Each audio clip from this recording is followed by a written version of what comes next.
Let's turn our attention now to an NBA champion, a two-time All-Star, and somebody who is raising awareness for a really great cause. It is National Kidney Month, the month of March, and Sean Elliott was the first NBA player ever to return to the court following a kidney transplant. Sean, thank you so much for joining us today. Really appreciate you taking some time out of your schedule. Thank you, Maggie and Andrew, man. I don't know how you ate 16 ounces of peanut butter. I ate more because 24 ounces. I had a half hour to do 16 ounces, and I still had room, so I tried to do a second jar and totally failed. Just straight peanut butter, no honey, no banana, no bread? I tried to add honey, but Maggie said that was cheating. Are you a fan of peanut butter? Yeah, man. I grew up eating peanut butter and honey, peanut butter and banana sandwiches. And when you don't have anything, that's the best sandwich ever. It's great. Wait, Sean, were you someone who ate the same thing before every game? Like, were you one of those guys? Let me tell you, all professional athletes are superstitious. If you play well and you ate something, a certain meal, then you're going to eat that meal all the time. So, yeah, I'd say 9 out of 10 times I was eating the same thing for every game. What was it? It was usually like a pasta, normally like a spaghetti with some chicken. That was like my go-to thing. I mean, if I played well and if I ate that, then I wasn't deviating at all. Okay. All right. So you were one of those superstitious guys. Sean, did I mention San Antonio Spurs analyst? I meant to say that. Also does a fantastic job doing the games for the Spurs. And, Sean, we'll get to National Kidney Month in just a moment. But, this has got to be a very unique season for you guys. In fact, the last couple seasons, it is extremely rare to see the Spurs out of a playoff race. That just does not happen. In fact, you're in the midst of the longest stretch in the history of the franchise of not making the playoffs. I mean, can you tell this, wears on Popovich? How is he taking this losing? Well, it's 25 years of consistently making the playoffs and being, having the best record or second or third best record in the league. And so, every year you're drafting at 28, 29. And for years, our guys have worked their magic. I mean, but our luck run out after a while. And so it's a natural downtime. I think we've seen everybody go through it. We've seen the Lakers, the Celtics go through it. We've seen the Chicago Bulls go through it. So it's we're not immune to that cycle. But we were able to hold it at bay for a while. But right now we're dealing with it, and I think we're dealing with it extremely well. And I think when you look at our young guys and the way they're playing, Maggie, they've energized Pop. I think he's having the time of his life. Surprisingly this year. He's a lot more relaxed. He's having a phenomenal time teaching these guys. And when you look at the way we play, and I've told everybody that, listen, I've had more fun watching this team than I've had in the last 4 or 5 years. It's crazy to say that because we're not winning a lot of games, but when you see the development of Jeremy Sohan and Malachi Branham and Blake Wesley and the way Devin Vassell has taken leaps and Trey Jones and Kelly Johnson, and you watch them from the beginning of this year to now, it's just fun to watch guys start to get it and start to play better and better and eliminate mistakes as the games come on. And so these guys are fun to watch, and there's no doubt that we have a great core group of guys that are learning how to play the right way. They're getting a solid foundation, and we're going to have a great crew going forward for a long, long time. Well, you might have a great group. Are you going to get to the levels that you've been to as a San Antonio Spur and the high moments, so many high moments through the years? Yeah. Is there going to be time to get back there with Greg Popovich? Are these young players going to develop enough and maybe more young players come? Because, the window's not forever to sort of turn this around. Right. Well, it depends how long Pop wants to stay around. And, that's the question that everybody asks. How long is Pop going to continue to do it? But when you watch him this year, when you see him away from the court with the guys, he still has a lot of juice left. He still has a lot of energy. And if he coaches for a few more years, I don't think there's any question we're going to get back to a high level. Now, obviously we were at the top for a long, long time, and it's rare to get 3 guys like Tim, Tony, and Manu and a guy like David Robinson. You just have to get extremely lucky. But the possibilities are there. When you watch some of our young guys, they do have a lot of potential. Will they turn out like those 3 guys or those 4 guys? I'm not sure yet, but if Pop hangs around for a while, I'm sure we will be very close. Sean Elliott is joining us. He's a champion with the Spurs, a two-time All-Star, celebrating National Kidney Month. We'll get to that in a moment, something very near and dear to Sean, of course. How much Victor Wembanyama tape do you guys watch around the Spurs facility, Sean? I just see highlights on my computer. I'm sure everybody, not just us, in San Antonio, we're not the only ones that are watching him. He's a phenomenal talent, obviously.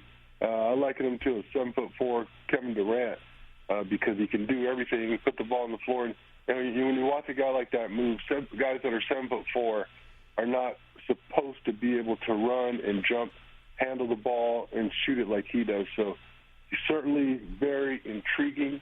But, who knows who could get him? I mean, we have a chance, and so do a couple other teams. But, I think if we got him, we'd be well on our way back to another decade plus of playoff runs and being a contender. Sean, do you remember a high school prospect who's been this touted? There's obviously a couple names we know, but who has been in this sort of area that we have Wembanyama in now? As far as high school guys, everyone knows their name, everyone knows their highlights, and everyone's waiting for them to get to the pros. The last one that I can remember, maybe the only one, is LeBron James. That's the only guy that I can think of. I mean, even if you go all the way back to like Kevin Garnett and Kobe Bryant, and Kobe was like, I want to say the 15th or 17th pick in the draft, if I'm not mistaken. Kevin Garnett obviously was a really high draft pick, but nowhere near the hype. Nowhere near the hype. But I think this kid deserves it because everything that you've heard about him it's not that he's just a great basketball player. He has something about him. But this year we've had a couple of our former French players come back and do interviews with us on our telecast, and they've all said it. Jan Mahinmi said it. Tony Parker said it. And he's got something about him. He's got an aura. He has a way of thinking where he's, more of an old soul. He's not thinking like a high schooler. He's thinking beyond. And this is a kid who's very mature for his age, and he's ready. He's ready to accept the responsibility. And when you have a guy that talented and his head is right, it just, you can't help but get excited. He has a team of people around him, Perloff, according to one profile of him that I read, who make sure that he gets 10 hours of sleep every night. Can that team come over and help me out with that? Sean Elliott is our guest. He's joining us on behalf of National Kidney Month. Sean, you were the first NBA player ever to return to the court following a kidney transplant when you were diagnosed with a kidney disease, a very rare one. We all remember that. What is it like to look back on that time now? It's amazing. I'm just, I look back at my old self, and I don't know how I did it, to be honest with you. That time was really, really stressful. It was tough. My ordeal started, Maggie, way back in '92 when I came, or '93 when I came down, and I was sick after the season. I thought I was maybe depressed because we lost to the Suns in the playoffs. I couldn't get out of bed for maybe 2 weeks. I was lethargic. I started, retaining all this water, and it finally came to a head when I woke up one morning and had trouble opening my eyes because my face was so swollen. And so here I am, a 25-year-old kid who thinks that I'm invincible because I play in the NBA, and imagine my shock when the doctors tell me, well, there's something seriously wrong with your kidneys. And so I had to go through all these tests, and they thought for a long time I just had what's called minimal change disease, but it came to a head in '99 when my ultimate diagnosis came out as focal sclerosis, and I needed a transplant. And so the message right now that we're trying to get out is that if it can happen to me, it can happen to anybody. And so I was fortunate enough to get a transplant from my brother Noel, but not everybody is that fortunate. And what we're trying to do this month, I've teamed up with Fresenius Kidney Care, is we're trying to get the word out, because you have to realize right now the numbers are startling. About 37 million Americans have chronic kidney disease, and 9 out of 10 people don't know it. So when kidney symptoms, or when you start to feel symptoms or they present themselves, your kidney disease is already advanced, just like mine when I was 25 years old. It affects black Americans disproportionately to white Americans, about 3 times the number. And so this is why I'm using this platform to try to get the message out, to get yourself screened, talk to your doctor, especially if you have high blood pressure or diabetes. Wow. Great message. Sean, you were in such good shape, too. I remember as a young player. Did that help forestall the symptoms? You know what I mean? Like, you were a top-shape athlete, or did it have nothing to do with that? Basically, would you have found out earlier if you were in such great shape? That's a great question. I don't know the answer to that, but I do know that since I was in high school, and even before that, Andrew, my very first physical I remember going to, I had high blood pressure. I was 11 years old. And the doctors thought, well, you're just nervous walking into the doctor's office. But I had high blood pressure my entire life, and that's one of the contributing factors. So even when I got the symptoms, when they presented themselves, I still played from 25 to 30, taking medication, trying to control the kidney disease, and I tried to just get out there and play. But again, I was walking around with something that is known as a silent killer or a silent epidemic, and I had absolutely no idea. And Fresenius Kidney Care is where you can find more, and it's National Kidney Month. And Sean Elliott, the two-time All-Star, the NBA champion, now an analyst for the Spurs, joining us. Last one for you from me, Sean, and really appreciate you, again, taking the time out. And it's what we saw last night right before the Suns game when KD turns his ankle. We're not exactly sure how long he's going to be out for, but I don't know. To me, it feels like the Suns championship hopes just took a major hit. What do you think? Well, it was funny, Maggie, because when I saw that, people were saying that he slipped on a wet spot, and I didn't see that at all. I saw him plant and turn that ankle. It's like his shoe just caught, and it was weird because it's just going up for a layup, and so that's concerning. But if we know anything about Kevin Durant, he's a baller. He's one of the guys that I think us old guys, we look at and we say that dude, he could play in any era because he's just tough as hell, and he doesn't want to sit out. If he can play, even if he's hobbled, he's going to get out there and play.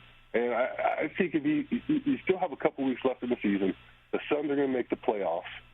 If Devin Booker can hold it down and Chris Paul can hold it down until he gets back, and if he's even 80%, if he's even 80%, he's going to get out there, and his presence alone is going to make the game easier for everybody else out there on the floor.